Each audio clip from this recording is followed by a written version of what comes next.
Hi, I'm Lexi. Let's learn 10 advanced alternatives to angry. Number 1.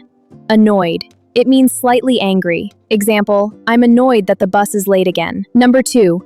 Irritated. It means bothered or impatient. Example, she felt irritated by the constant noise. Number 3. Frustrated. It means angry because something is difficult or not working. Example, he was frustrated with the slow internet. Number 4. Upset.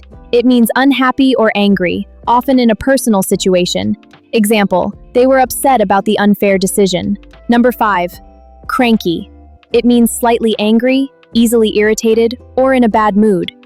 Example, I'm cranky because I didn't sleep well last night. Number 6. Mad. It's an informal way of saying angry, especially common in American English. Example, are you mad at me? Number 7. Furious. It means extremely angry. Example, the customer was furious about the mistake. Number 8. Enraged. It means intensely angry, often because of something shocking or unfair. Example, people were enraged by the dishonest behavior. Number 9. Livid.